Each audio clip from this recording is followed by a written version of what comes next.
Reprise des championnats au Togo, ça a été le fruit de cette rencontre vendredi dernier au siège de la Fédération togolaise de football.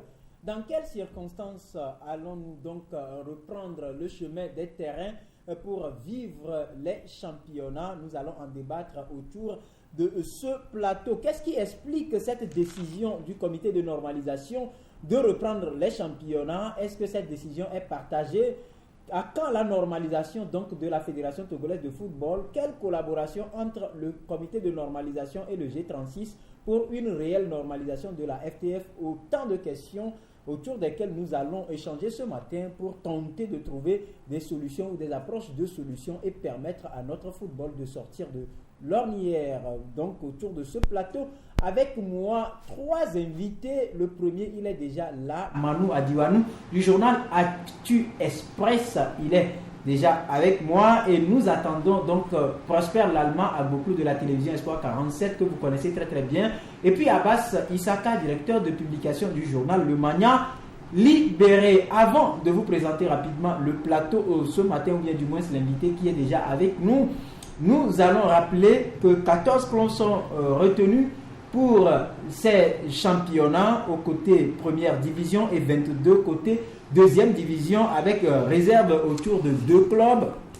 Qu'est-ce qui explique le choix de ces clubs? Sur quels critères a-t-on donc choisi ou retenu ces clubs? Nous allons en débattre. Et qui seront alors les grands absents de ces championnats si jamais ils arrivent à reprendre? Mais avant, Manu Adiwanou, bonjour. Bonjour Rodrigue, bonjour à tous les auditeurs et téléspectateurs. Et voilà, vous savez que le gouvernement togolais a fait peau neuve et nous avons également au niveau du ministère des Sports un nouveau locataire, sauf qu'il ne porte pas le portefeuille des sports seul, il porte également d'autres portefeuilles, la communication, la formation civique, la culture, les arts. Il s'appelle Guy Madié Lorenzo. D'abord, Manu, comment avez-vous accueilli la nomination de cet homme? Bon, je l'ai accueilli froidement parce que je dirais le portefeuille du ministère des Sports, c'est un portefeuille très, très lourd. Et à cela, on lui ajoute encore 4 autres portefeuilles, culture, communication et formation civique. Je pense que il y a cet adage qui le dit si bien, qui trop embrasse mal étreint. Ça voudrait dire que peut-être il n'aura pas assez de temps pour s'occuper concrètement du sport, alors qu'il y avait eu des ministres qui n'avaient que ce portefeuille, mais qui n'ont pas tellement convaincu dans leur travail, qui n'ont pas su relever le défi de remettre le sport togolais sur les rails. Aujourd'hui, c'est la première inquiétude. Pourquoi avoir cumulé autant de portefeuilles pour un seul ministre? Et tout cela nous amène alors à se poser la question, comment va-t-il réorganiser et relancer le sport togolais? Puisque dans toutes les disciplines pratiquement, il y a beaucoup de problèmes. Et le comble de ces problèmes sont au niveau de la Fédération togolaise de football. Et pour nous, c'est un grand défi pour lequel accumuler ces portefeuilles constitue une inquiétude non moins négligeable. Voilà, non moins négligeable, mais néanmoins, Monsieur Selom Komiklasu, locataire de la primature, a proposé Guy Madié Lorenzo pour prendre ce portefeuille des sports autre que la communication, la culture, les arts, la formation civique. Selon vous, quel doit être le premier chantier, le tout premier chantier de Guy Madié Lorenzo? Le problème ici, c'est d'abord de se dire quel ministère, quel portefeuille a plus besoin de la présence du ministre. On se demande dans quel local il va d'abord déposer ses baluchons. Est-ce que c'est au niveau de la communication ou est-ce que c'est au niveau du ministère des Sports? C'est pour moi la première interrogation. Mais si on fait peut-être un calcul rapide, on peut dire peut-être que le ministère de la Communication va l'emporter parce que là, la dame que Guy Madié Lorenzo a remplacée, voilà, Madame Germaine Anate Kouméalo avait déjà ses portefeuilles communication, culture, formation civique et elle était là. Donc avec calcul rapide, on va dire que ce sera la priorité là-bas. Voilà, maintenant... quand il va, en tout cas, rester au niveau du ministère de la Culture et de la Communication, on va se dire les priorités aujourd'hui sont énormes. D'abord, au niveau de la communication, il y a assez de priorités. Au niveau des sports, il y en a également qui aujourd'hui font dire que ça ne va pas. Donc, la priorité pour moi, dans un premier temps, comme moi je suis beaucoup plus sport, il est vrai que la communication, ça englobe également les journalistes. Pour moi, le plus important, c'est de régler le problème du comité de normalisation au niveau du football. C'est de revoir les conflits dans toutes les disciplines et après s'occuper également de, comment on peut l'appeler, des problèmes au niveau de la communication. On se souvient également des états généraux dont les recommandations sont restées lettres mortes jusqu'à présent. Il va falloir qu'à ce niveau-là, bien, le ministre aussi commence par poser des pas pour relancer la communication. Il y a également la culture. Au niveau de la culture, il y a beaucoup d'événements qui sont, je dirais, organisés et il y a un financement qui va avec. Tout cela, aujourd'hui, c'est à Guy Madier Lorenzo de pouvoir coordonner et avoir des bons collaborateurs. Voilà, donc je dirais que les priorités sont énormes. Je ne voudrais pas être à sa place parce que tu ne pourras quand même pas savoir concrètement où commencer. Mais le plus important, c'est de commencer quelque part. Et pour moi, le football importe beaucoup aujourd'hui pour le peuple togolais. Et étant donné que ça peut s'apparenter à une utilité publique, on pourra dire qu'il peut commencer par le sport et en particulier le football. Commencer par le sport et en particulier le football. Nous sommes en train de parler du nouveau locataire donc du ministère des Sports, puisque nous sommes en sport ce vendredi. Ils sont donc au complet. Donc je veux parler de nos invités ce matin. Prosper Lalma Agboklou, bonjour et bienvenue. Bonjour Rodrigue, bonjour à toute la table, bonjour à nos télésportifs, surtout que nous sommes à un vendredi aussi pluvieux. Nous ne pourrons que leur souhaiter belle réception. Voilà, Yves Gallet également présent. Bonjour Yves et bienvenue. Vous avez bravé la pluie? Oui, nous sommes obligés parce que ces derniers temps, la pluie surprend à tout moment. Et donc, et ceux qui nous suivent devraient nous excuser pour notre petit retard. Il n'y a pas de problème. Abbas Issaka, il est aussi là. Bonjour. Bonjour Rodrigue, bonjour auditeurs, auditrices et téléspectateurs de Radio KNTV de 47. Voilà, nous retrouvons Prosper Lalma. Nous sommes en train de parler du nouveau locataire donc du ministère des Sports. Bon, on va pas dire on va dire le nouveau, comment on peut l'appeler, parce que locataire c'est celui qui réside là. D'accord. Bon, locataire parce qu'il partira après la fin de la caution déposée. Voilà, le nouveau ministre des Sports, Guy Madier Lorenzo. Non. Comment avez-vous accueilli sa nomination? D'abord, je profite donc de cette antenne de la télévision Sport 47 et de la chaîne KNTB pour lui souhaiter le bienvenu à ce ministère, étant donné que je ne peux pas dire que je connais vraiment le personnage pour n'avoir jamais cohabité avec lui, mais de loin, je connais quand même ses aspects. Les caractéristiques qui concernent donc son comportement. C'est un battant, un travailleur, et j'ai confiance déjà que c'est quelqu'un qui peut apporter des solutions aux problèmes. Si aujourd'hui le chef de l'État pensait, je dirais, cumuler à ce monsieur le poste du ministère de la Communication, celui du sport et de la formation civile, je crois, tout cela va dans le sens où il y a une certaine disparité dans le fonctionnement donc, de ces ministères-là. Vous entendez, vous comprenez quand même que lorsqu'il s'agit donc des événements sportifs ou des événements de grande envergure, le ministère des Sports et celui de la Communication se tiraillent réellement sur les fonds à débloquer. Qui va accompagner la presse? Qui ne va pas l'accompagner? Et vous avez vu que il y a dans quel domaine? Dans le domaine sportif. Dans le domaine sportif. Surtout, il y a bagarre souvent. Et vous voyez que la plupart du temps, surtout la presse privée, est complètement mise en écart, alors que c'est une presse qui abat le gros du travail. Et lorsque le moment arrive pour le partage donc, du gâteau, si je parle du partage du gâteau, c'est-à-dire... non, pas les perdièmes. Je voudrais parler donc de la subvention. Voilà, de la subvention. Au niveau des ministères, carrément, ceux-là qui font le travail sont carrément laissés sur le carreau. Donc, je crois quand même qu'il y a un certain nombre de problèmes pour lesquels M. Lorenzo a été nommé à ce poste-là. Cumuler les deux ministères va nous permettre aujourd'hui de clarifier un tout petit peu la situation et de rétribuer ceux qui travaillent réellement.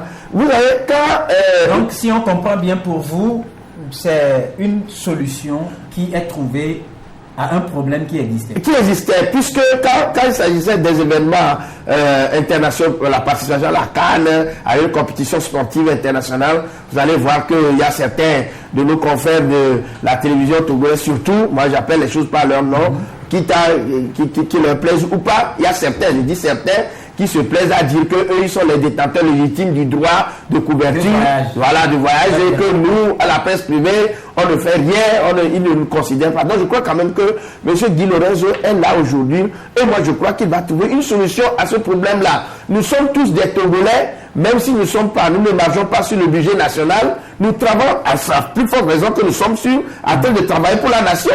Voilà. Donc au moment où les compétitions internationales arrivent et qu'il faut une couverture, large couverture, je ne vois pas que c'est seulement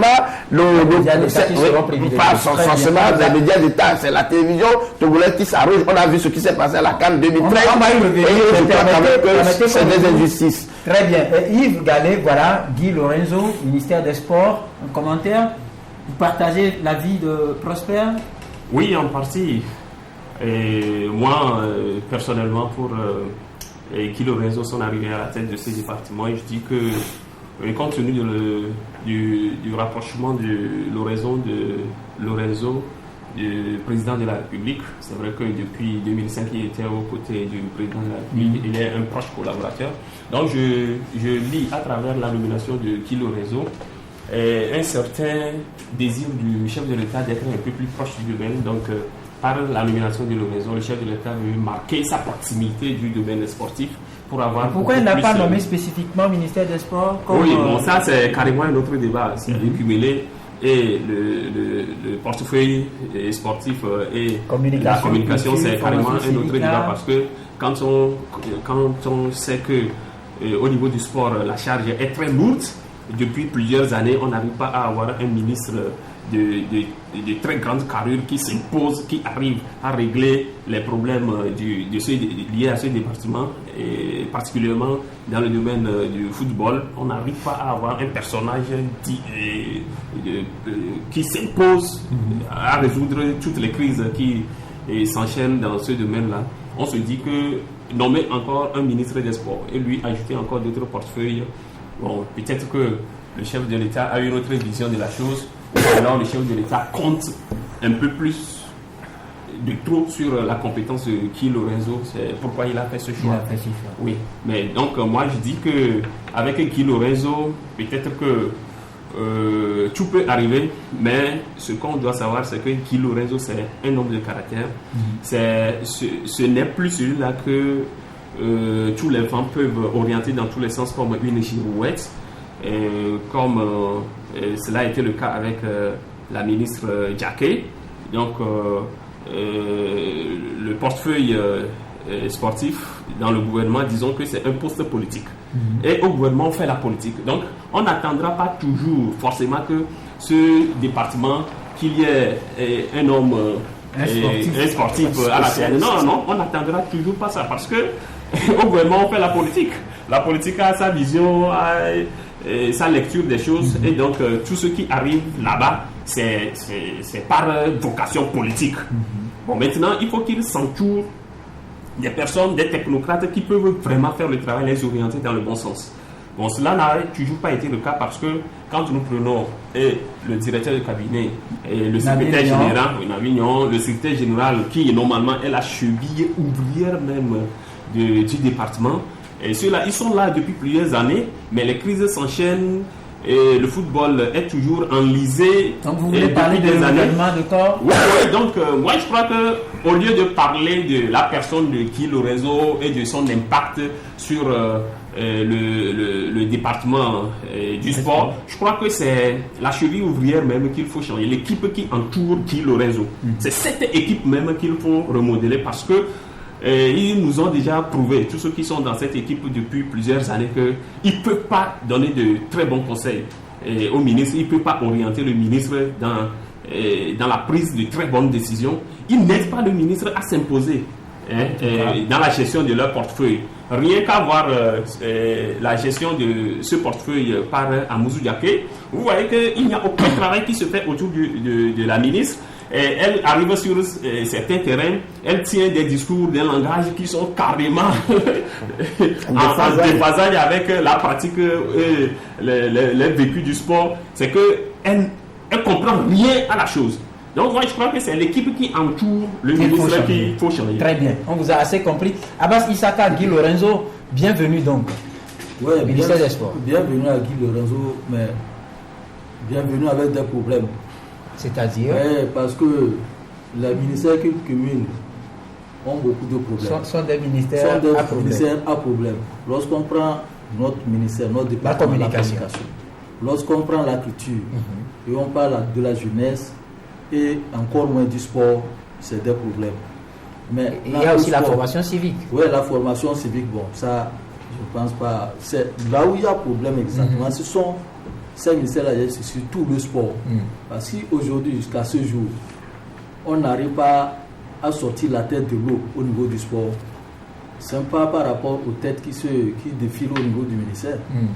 Mais c'est le staff, parce que le ministère, ce n'est qu'un poste politique. Mais il y a le staff technique au niveau du ministère. Le général, les services techniques, les différents attachés de cabinet, tous ceux-là qui sont là-bas, qui travaillent. Parce que le ministère ne sera pas au four au moulin. Le ministre ne sera pas au four au moulin. Il est au ministère de la Communication, au ministère de la Culture. Il ne va pas aller rester aussi au ministère des Sports. Il est là, c'est que ceux-là qui travaillent viennent lui rendre compte que voilà ceci, voilà cela. Or, de tout temps, notre sport roi, on a vu défiler les ministres. Mais au niveau du staff technique, il le disait tout à l'heure, au niveau du staff qui doit aider les ministres à mieux travailler, ça ne prend pas. Parce qu'on a les mêmes personnes et les mêmes types qui induisent les ministres qu'on nomme à la tête en erreur. Parce que c'est eux qui détiennent le dossier. On vient de nommer Guy Lorenzo. Lui ne maîtrise pas ce qui se passe au niveau du ministère des Sports. Il faut qu'on lui rende compte, qu'on lui dise voilà ce qu'on faisait. Et si on ne rend pas compte fidèlement des problèmes qui existent exactement et réellement dans le sport, il va suivre ce qu'on lui a dit, puisque lui, il est chargé actuellement avec près de 4 portefeuilles. Il a une charge, il va dire bon, c'est vous qui êtes là, travaillez, gérer, rendez-moi compte. C'est ça qui va se passer et le problème va toujours exister tant que on n'arrivera pas à modifier au niveau du staff technique. Il y a les directeurs techniques, il y a Salou Kofi qui sont là-bas, qui mettent des bâtons. Donc vous proposez qu'on les balaye? Qu'on les balaye, qu'on reconstitue une nouvelle direction de cabinet, le nouveau secrétariat, les attachés de cabinet, tout ça là qui sont là-bas. Pour relancer les activités au niveau du football, parce que c'est les mêmes qui constituent le problème au niveau du football togolais, parce qu'ils sont en de connivence même avec les dirigeants de la fédération. Les dirigeants des fédérations ont privilégié certaines fédérations par rapport aux autres, alors que le ministre des Sports est là pour tous les sports. Il est là pour la boxe, il est là pour le judo, il est là pour le tennis, karaté, le cyclisme, tout ça qu'on ne pratique plus. Donc il faudrait amener le ministre à s'intéresser à tout ceci pour que les choses passent. Manu, vous partagez l'avis, les inquiétudes des uns et des autres, renouvellement de corps? Non, pas du tout, parce que moi je me dis, le personnel au niveau du ministère émarge sur le budget de la fonction publique. Dans un premier temps, on ne peut pas faire une génération spontanée. Ceux qui existaient connaissent au moins certains rouages. Il est vrai qu'il y a la corruption qui existe, mais si on les balaie, ceux qui viendront aussi seront des novices. Qu'allont-ils apporter alors de concret et qu'allait-il plutôt apporter de concret aux ministres quand eux aussi, ils ne s'y connaissent pas? Voilà, donc nous serons toujours à la case départ. Mais là où le bas blesse, c'est que, Yves Gallet l'a dit, le poste de ministre est un poste politique, mais que notre président de la République ne s'efforce pas à y mettre un homme sportif mais politique. Il y en a et ça existe. On ne peut pas me dire que dans toute sa famille politique, il n'y a personne qui soit politicien mais qui maîtrise le football. Donc c'est cet oiseau rare-là qu'il faut choisir dans tous les domaines pour pouvoir les mettre à la tête de ces ministères et permettre à ce que le ministre ait une poigne et une carrure nécessaire pour bien diriger son cabinet. Parce qu'aujourd'hui, quand vous prenez, on a l'habitude de dire les bonnes personnes à la bonne place. Mais n'y a-t-il plus des Togolais intelligents dans le domaine sportif qui soient membres du NIR? C'est la grande question que moi je me pose, premièrement. Deuxièmement, celui qui connaît ses lacunes ne peut pas ne pas chercher des remèdes pour être excellent, même si c'est dans son domaine de lacunes. Mais pourquoi les ministres ne s'entourent-ils pas des conseillers, des personnes qui s'y connaissent, justement, autre que le budget, non, pas sous des budgets, ce sont des amitié, simple amitié. Non, comprenez-moi, ce sont des connaisseurs avec lesquels lui il s'entoure, et que s'il veut réussir sa mission, lui aussi doit y mettre du sien dedans. C'est-à-dire que lui-même peut entretenir ce cabinet-là, c'est-à-dire ce conseil. C'est pas fantôme, ce n'est pas à ce cabinet-là de faire le travail, mais c'est d'aider le ministre à mieux comprendre le problème. Parce que dans ce conseil restreint-là, il y aura des connaisseurs, il y aura des personnes qui sont beaucoup plus avisées à lui donner les bons conseils, avec lesquels lui il aura les arguments nécessaires pour discuter avec les membres réels des cabinets. Et là, quand les membres du cabinet lui disent emprunter cette voie, il leur dira l'aboutissement c'est ceci, mais je préfère prendre cette voie et je vous l'impose parce que c'est moi le ministre, je serai comptable. Ils sont obligés d'emprunter cette voie-là. Donc à la fin, c'est lui qui est comptable, il tient le discours en conseil des ministres, il est à même de soutenir ses projets et ses plans. Je pense qu'avec cela, on peut aller à bon port. Parce que je peux connaître le sport, mais ne pas maîtriser la communication, ne pas maîtriser la gestion. Mais quand on me met à la tête d'un ministère de la gestion, par exemple, mais je m'entoure de ceux qui connaissent la gestion et qui me donneront des conseils. Et c'est un contrepoids pour que je ne rejetterai pas non plus les propositions du directeur de cabinet qui existait, qui est entre griffes corrompues ou quoi. Mais j'accepterai tout, je vais beaucoup plus écouter tout le monde. Et maintenant, le niveau du ministre va compter maintenant, le niveau intellectuel pour prendre les bonnes décisions. C'est ce qui manque forcément à la fin que les ministères. On prend le cas de Richard Atipoe par exemple. Lui-même avait, je dirais, une hauteur d'esprit. Et quand il est arrivé, il a pris des conseillers, parmi lesquels il y avait même Chris Daké et d'autres personnes, qui l'aidaient à mieux comprendre la situation, et il prenait des décisions conformément à tout ce qu'il a écouté et comment lui-même il conçoit sa politique pour réussir sa mission. Voilà. Pour appuyer la préoccupation de Manu, je me rappelle encore quand Benan Walla, qui est réputé être l'un des personnages de carrure dans la connaissance de la matière sportive, quand Benan Walla devait rentrer dans le gouvernement, il avait occupé le portefeuille de petites et moyennes entreprises.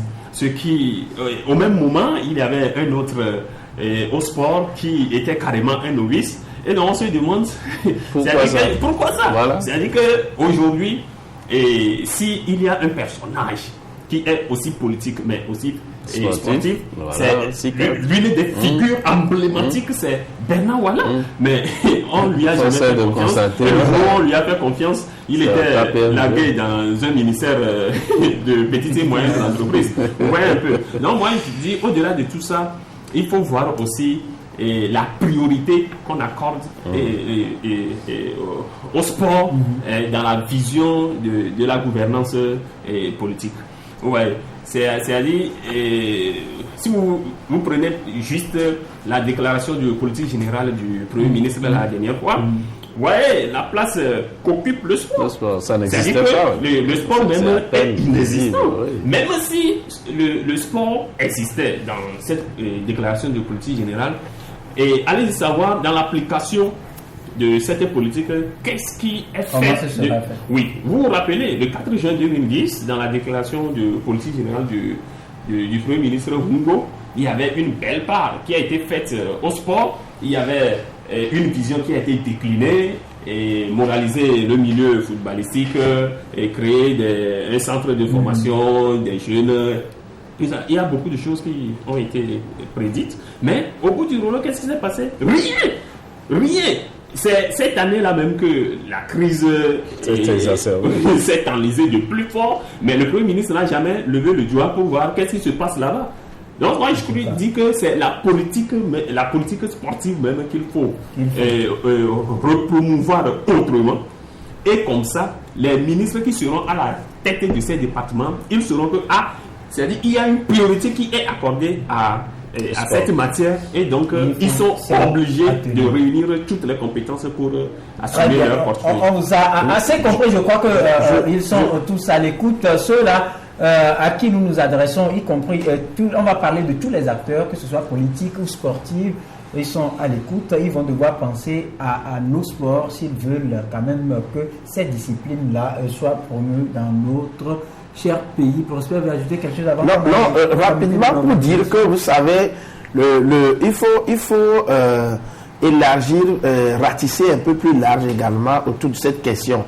Je ne pense pas que M. Lorenzo, avec tout le temps qu'il a passé à écouter, parce qu'il est sorti du gouvernement, ça fait longtemps déjà, tout le temps qu'il a passé à écouter les crises incessantes au niveau du football, qui ne sont pas informés de tout ce qui se passe. Qui dit qu'il écoute tout ça? Voilà. Il écoute. Il faut se poser également cette question. Il écoute. Il y en a qui n'écoutent Pourquoi je le dis? Parce que déjà hier, il a pris un certain nombre de mesures en appelant des gens pour savoir ce qui amène le G36 à poser tel acte, ce qui amène le comité de nomination à poser tel acte. Non, c'est ce que je dis.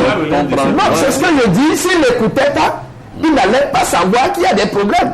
Et je voudrais dire tout simplement qu'il sera aussi aberrant de penser que les gens qui viendront doivent être des gens déconnectés de manière intempestive donc de la réalité. Je crois qu'en prenant le temps d'amener ce monsieur-là aujourd'hui, je crois que les autorités ont pris bonne conscience de la situation. Et la deuxième chose qu'il faut, c'est que, si je parlais de ratisser large, c'est que une présidence de la République est truffée de conseillers en tout domaine. Même un conseiller sportif. On a longtemps crié, hein? Oui, on a longtemps crié. Ce que je vous dis, c'est ça. C'est-à-dire que pour régler les problèmes, nous n'allons pas voir tout simplement court.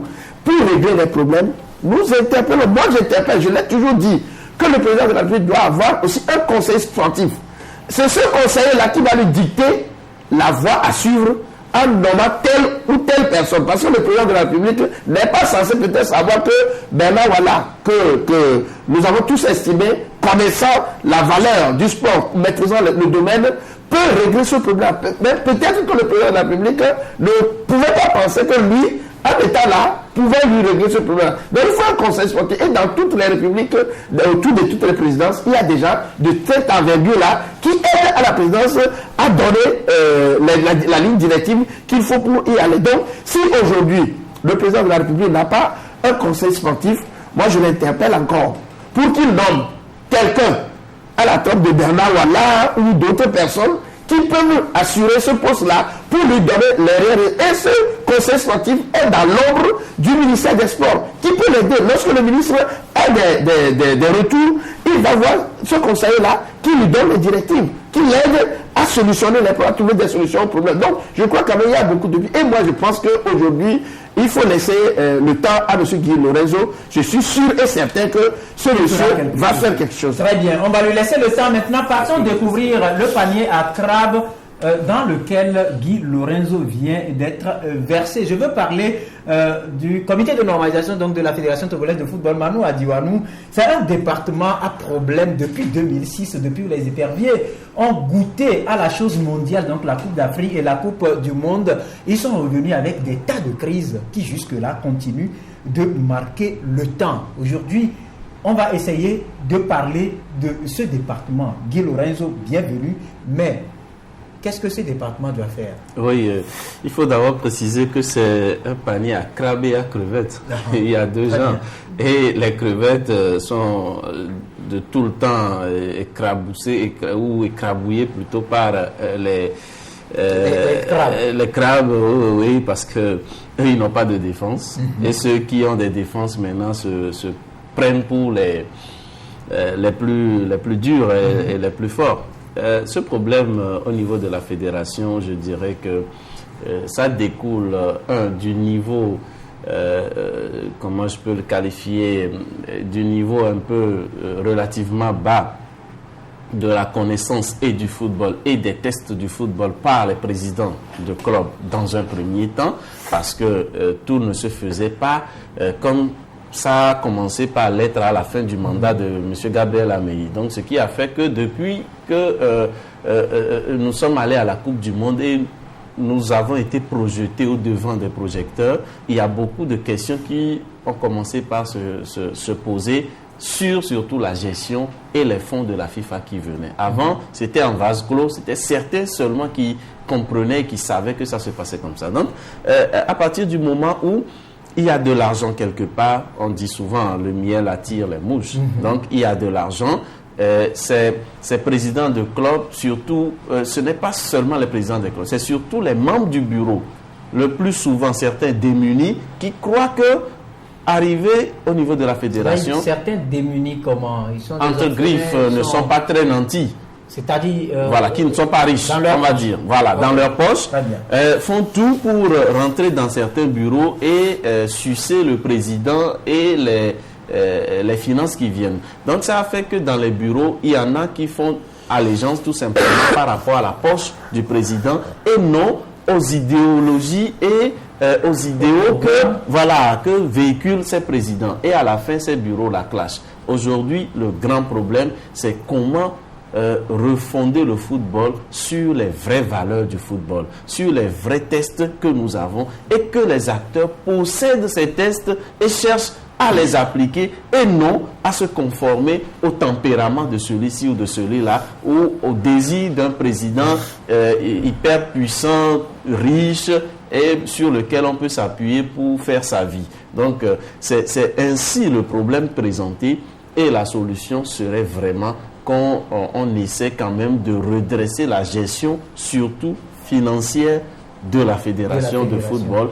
Et à partir du moment où on ne viendra plus avec l'idée que je pourrais faire des surfacturations, prendre l'argent comme je veux, à partir de cet instant, on viendra avec sa compétence et on amènera une plus-value par rapport à l'évolution du football.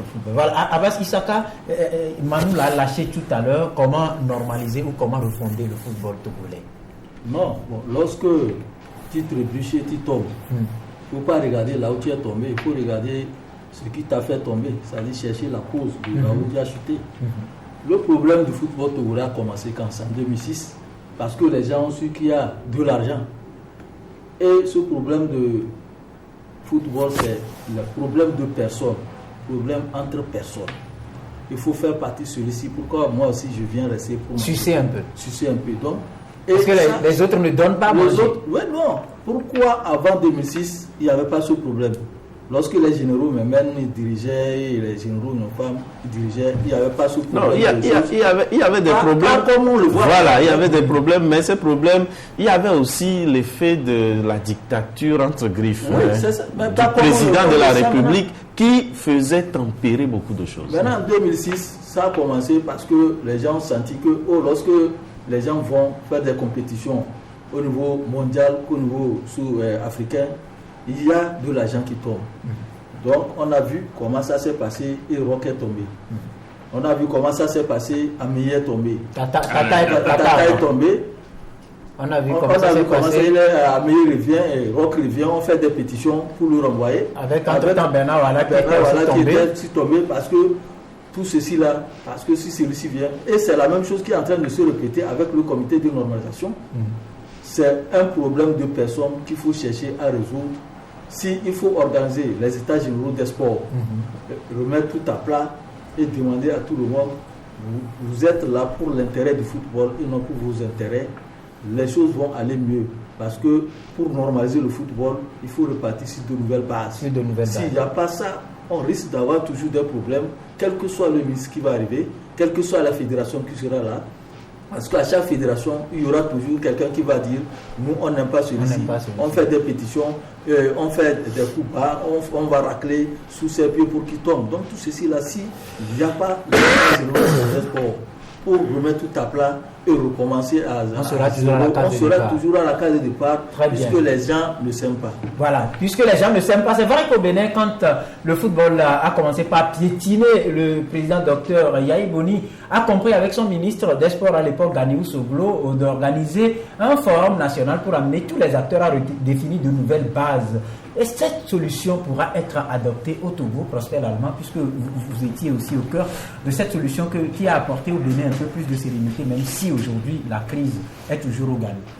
Oui, vous savez, on dit souvent que à toutes les sociétés, à toutes les sociétés, leurs mœurs, le Béninois trouvait peut-être le palliatif qu'il fallait pour pouvoir endiguer un mal qui gangrenait leur football. Au Togo également, cette solution peut être appliquée, essayée. Je dirais essayée, parce que toute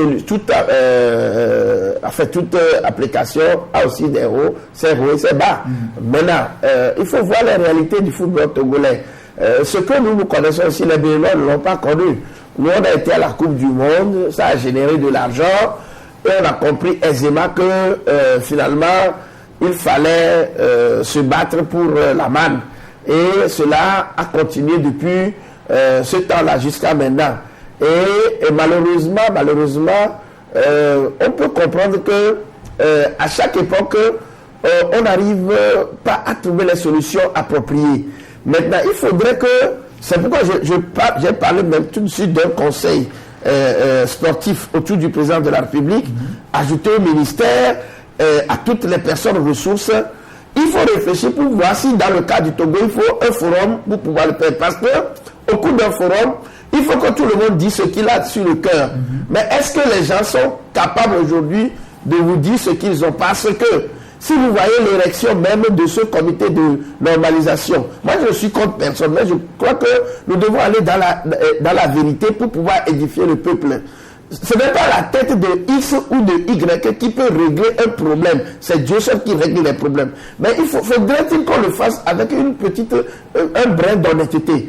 Quand vous voyez un tout petit peu la mise en place donc, de ce comité de normalisation, ça n'a pas acquis l'assentiment du public sportif. On est là, on a interrogé les acteurs avant de mettre en place un comité de normalisation. C'est la grande question peut-être. Non, le problème est que les tests, on doit aller selon la consigne des tests. Oui, mais si vous permettez, aujourd'hui, c'est un peu comme si, par exemple, au niveau des journalistes sportifs, un jour on se lève et on dit Aimé Ekpe n'est plus président. Donc on prend par exemple l'honorable Christophe Tchao qui devient président de la JST sans nous interroger. Vous pensez qu'il sera dans de bonnes assiettes? C'est ça. C'est ce qui ne sera pas de bonnes assiettes. Ce que nous disons aujourd'hui, c'est qu'aujourd'hui, moi j'ai compris que la mise en place du comité ne répondait pas aux aspirations des problèmes qui minent le football togolais. Est-ce que M. Guy Lorenzo aujourd'hui est capable de casser, à mon avis, c'est bon, de trouver le fond du problème et trouver les solutions appropriées à ce qui se passe réellement? Puisque quand on a dit que M. Gabriel n'était pas bon, les acteurs, ceux qui sont autour du G36, aujourd'hui faisaient partie de ceux qui l'ont fait partie. Aujourd'hui, ils sont encore dans le courant de ceux qui contestent encore le comité de normalisation. Ce qui veut dire que tout simplement, le comité de normalisation n'est pas la solution. Si vous voyez par exemple aujourd'hui, un comité qui se prend pour Dieu et qui signe un contrat avec une société sportive, un équipementier, Bourba Sport, pour quelle valeur? On ne sait pas. en remplacement donc de Puma. Quand vous voyez un comité de nomination qui a une durée de 11 mois, qui se prend pour signer un contrat avec la société qui organise les matchs internationaux, des éperviers ici au Togo, à 70 millions, alors que ce que les recettes génèrent au niveau donc du stade, vous voyez ça, est-ce que pour 3 matchs, 70 millions, il faudrait que M. Lorenzo cherche à comprendre toutes ces choses-là. Si vous voyez autour donc du comité aujourd'hui, les gens autour du comité, dans ce comité-là, je dirais, dans ce comité aujourd'hui, ont refait leur santé financière. Ils ont acheté des voitures, ils ont ramené leur maison, alors que ceux-là souffraient n'avaient pas un seul rond. Je crois que ce sont des réalités. Si Gabriel Ameya avait été contesté parce qu'il, on disait entre-temps, qu'il détournait l'argent, entre griffes, moi je ne savais pas s'il le détournait. Pourquoi aujourd'hui la presse est si silencieuse? Ça, je le trouve comme une complicité vis-à-vis du sport togolais. Parce que M. Antoine Foli est en train de faire du mal au football togolais, en détournant l'argent, mais personne n'ose le droit. Ceux qui contestaient à l'époque que c'est le détournement qui faisait que le football n'allait pas, aujourd'hui, ce sont silencieux. Et je crois que ça ne fait pas avancer la République. Donc je crois que M. Guy Lorenzo doit chercher à comprendre les fonds qui sont rentrés. Où sont-ils? Comment on les utilise? C'est normal pour que nous... Voilà, Prosper est en train d'aller loin et il nous pousse peut-être à aller loin. C'est peut-être le temps qui va nous arrêter, mais on aura l'opportunité d'en venir plus. Mais dites, tel que Prosper l'a développé tout à l'heure, est-ce que vous pensez que la solution au football togolais est proche? On est encore très loin du bout du tunnel parce que sur de moindres détails même, on n'arrive pas à s'entendre. Et ce comité de normalisation était arrivé. Les premières tâches qui lui étaient assignées, c'était juste de normaliser le football. De normaliser. Et là, on va normaliser, c'est juste la rédaction et la révision des tests, la mise en place des structures électorales. Et si on a encore du temps, entamer les compétitions. Mais aujourd'hui, je crois que c'est la troisième tâche même assignée à cette commission qui était dans les divers, qui était entre griffes dans les divers, qui est promue. On mobilise tous les moyens pour que ça se passe ainsi. Pourquoi? Parce que quand vous prenez la rédaction, la révision des tests, vous prenez la mise en place des structures électorales, pour gérer ces tâches-là, ça génère combien de fonds? Rien du tout. Mais quand vous prenez l'organisation des compétitions, mais c'est toute la manne qui est mobilisée. Est-ce que vous voulez en venir? C'est pour dire qu'en voulant faire les tests, on ne mangera pas bien. Mais avec les compétitions, on se mettra plein la poche. Tu as tout compris. Et c'est le caractère cupide de Antoine Foli qui patronne aujourd'hui ce comité-là, qui gâche tout. C'est-à-dire que le monsieur, il sait qu'il a très peu de temps à faire là-bas. Donc il veut tout faire pour maximiser le plus possible. Assurer la retraite? Bon. Donc moi je crois que c'est ce que les acteurs du football ont détecté en la personne, et eux aussi se mobilisent par tous les moyens pour lui barrer le chemin. Donc, quand vous parlez d'états généraux, de forum, moi je dis, bien avant d'arriver aux états généraux, il faut commencer d'abord par la disponibilité des présidents de fédération à appliquer les tests. La mobilisation des acteurs du football a obligé les premiers dirigeants de ce football-là à appliquer les tests. Cette crise du football découle de quoi? En vérité, c'est la non-application des tests.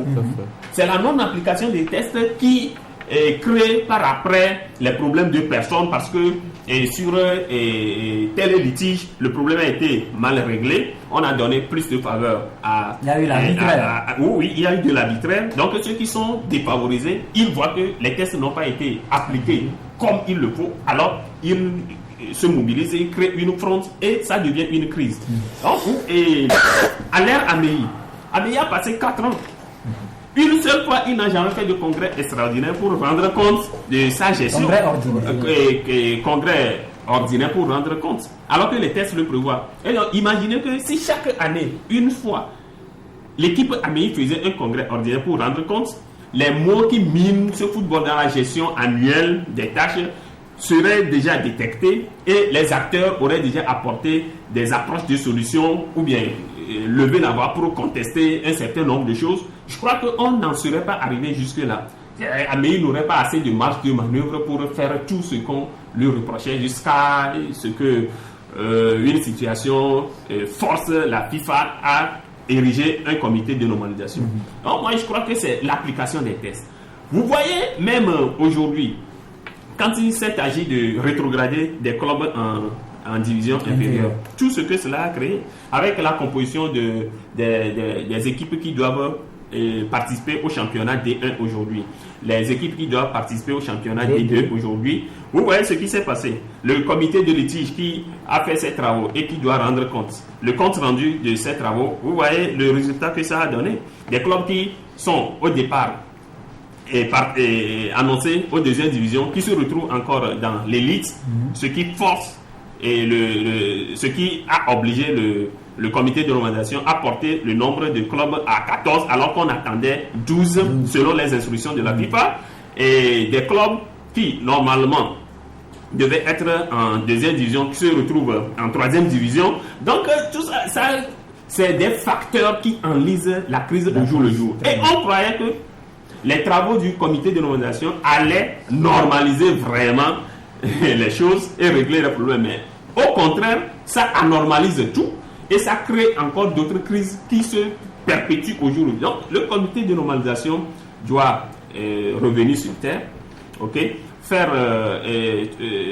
faire tout et tout pour accomplir les tâches principales qui sont les siennes, c'est-à-dire rédaction et révision des tests et la mise en place des structures électorales pour aller le plus rapidement possible aux élections. Et doter la fédération d'un bureau élu. Ce n'est pas le championnat, l'organisation du championnat qui est sa mission première. Manu, voilà, vous avez écouté les uns et les autres. Le 8 août prochain, je crois, un samedi, le championnat de première division va démarrer, et 22 août, le 22, donc 14 jours plus tard, le championnat de deuxième division va démarrer. Les élections, on n'a aucune idée sur les dates. Congrès statutaire, on ne sait pas si ça va exister aujourd'hui. Est-ce que vous comprenez les prises de décision du comité de normalisation? D'abord, je dirais que si nous sommes dans une république et qu'il y a un chef de l'État qui a nommé un ministre des Sports, Guy Madié Lorenzo, je pense que ce ministre doit vite arrêter ce programme de championnat national. Parce que ce n'est pas le territoire de la FIFA. Comme le prétend le président du comité, M. Antoine Folly. La FIFA n'a pas de territoire au Togo. Donc, nous devons penser à régler nos problèmes. Je me demande qu'est-ce qui empêche M. Antoine Folly de trouver une solution consensuelle avec les acteurs sur les problèmes qui sont à l'origine de la mise sur pied du comité de normalisation. Ces problèmes, c'est d'abord le classement biscornu du bureau Gabriel Amélie sur la première et la deuxième division. Ces problèmes-là, vous avez fait une commission qui a sorti les conclusions. Mais mettez les conclusions sur la table, discutez autour de la conclusion, trouvez un consensus. Si ça vaut la peine d'aller au vote, allez au vote du Congrès. Et la décision sera acceptée par tout le monde parce que c'est la majorité qui l'a voulu de cette manière. Et on continue. Et c'est démocratique. Ça, c'est un fait. Deuxième fait, le premier objectif de ce comité de normalisation, c'est de revoir les problèmes entre les districts, entre les ligues, entre les clubs. Ces problèmes sont restés intacts. Et on veut aller jouer. TAC aujourd'hui à 2 bureaux, donc 2 équipes de compétition. Mais écoutez, on ne peut pas jouer dans la pourriture. Le comité est venu pour arranger la maison. Je donne un exemple. Votre maison est sale. Et votre grand-père vient et dit, mais la maison est trop sale. Mais toi qui es maître de maison, tu n'arrives pas à assurer la sécurité et la salubrité. Va de côté. Je nomme quelqu'un pour la salubrité. C'est sa maison et pour régler. Ou bien c'est la maison du petit-fils. C'est la maison du grand-père, par exemple. Ah, d'accord. Voilà. Donc le grand-père dit, je te change. Et je mets quelqu'un pour faire la salubrité avant que les enfants ne commencent pas à manger. Celui qui te remplace vient et dit, non, je ne balaye pas. Venez manger d'abord, après on va balayer. C'est normal. Donc c'est un peu cela le comité de normalisation. À grand-père. Voilà, à celui qui cette était. solution. Oui, justement. Donc il faut que le gouvernement, le ministre des Sports appelle M. Antoine Folli et lui dise jusqu'à preuve, c'est-à-dire jusqu'à un délai raisonnable qu'ils mettent sur pied la commission électorale, la commission de recours et qu'ils aillent rapidement à un congrès électif. Entre-temps, on doit régler les statuts, on doit revoir les statuts. Donc, les tests, voilà. Avant le congrès électif, on doit faire un congrès statutaire. Et ce congrès statutaire-là doit se baser sur les conclusions encore de notre commission, commission de réflexion. Ce congrès statutaire-là doit permettre à ce que les travaux faits par cette commission de réflexion soient débattus, on revoit et on adopte les textes qui vont refonder le football togolais. Entre-temps, le résultat ou les résultats de la commission des litiges aussi doit être reversé à ce niveau. Et si nous voulons par exemple aller à un football professionnel, qu'on voit le championnat de transition qui pourrait nous permettre d'aller à un championnat professionnel et première division. Et avec des conditions pour ce championnat professionnel-là, puisque c'est dans la projection du football togolais. Donc, si tant est qu'on veut aller à un autre niveau, on fait un championnat de transition. Et ces problèmes au niveau des comités de litige peuvent trouver leur solution dans un championnat transitoire pour accéder à un championnat professionnel. C'est autant de solutions qui sont à côté, mais qui doivent passer par 2 congrès spécifiques. Congrès statutaire, congrès électif, et c'est à un bureau bien élu de suivre la feuille de route que va mettre sur pied ce comité-là pour l'évolution du football togolais. Mais on a l'impression que M. Folli veut simplement... Et il faut savoir que c'est à dessein que Antoine Folli il a bloqué les conclusions des travaux de la commission de réflexion. Parce que quand on verse les conclusions de cette commission à la place publique, c'est dire que, c'est-à-dire, le compte à rebours commence. Voilà. C'est-à-dire qu'après ces tests-là, il faut aller au congrès statutaire, il faut aller au congrès électif. Dans un laps de temps, tout ça là, ça peut se passer. Donc, il faut tarder un peu sur le sujet pour permettre de gagner 2 millions par mois. Non, n'oublions pas qu'il gagne 2 millions par mois. 1 million au niveau de KPMG, 1 million au niveau du comité de... Oui, il a maintenu KPMG. Quand la FIFA même a voulu lever KPMG, c'est lui-même qui a dit non, que la KPMG reste pour que ça paraisse aux autres qu'il est en train de faire une gestion transparente, alors que c'est lui-même encore KPMG. Ça, c'est un délit d'initié. Voilà, il faut interdire. On comprend que la plaie est béante. Oui, la plaie est trop béante parce que du moment où il y a toujours la pagaille qui continue au niveau de notre football, parce que... Qui finalement pour sauver le football? C'est ça le problème, c'est la question. Parce que quand on met on te donne une mission... Antoine Folli a une mission qui était même la priorité, était de la première priorité, c'est les tests et de mettre le bureau et les structures pour amener les gens aux élections. Mais depuis qu'Antoine Folli est venu, d'abord il a programmé certaines dates pour démarrer le championnat, ça n'a pas eu lieu. On a dit. Donc ce qui veut dire que lorsque un monsieur arrive, il s'assoit, il voit qu'il y a l'argent, il oublie la mission pour laquelle il est arrivé pour travailler. Il pense à sa poche. C'est la poche, c'est les intérêts. Parce que quand on met en place des commissions qui travaillent, et ces commissions veulent rendre public leur rapport, et on les stoppe, on leur dit non, attendez. Qu'est-ce que ça sous-entend? C'est parce que lorsque la commission met en ouvert tout ce qui a été fait, mais c'est qu'on débouche en même temps sur le processus électoral. Aujourd'hui, Antoine Folli, je ne pense pas qu'il veut qu'on aille aux élections au niveau de la fédération.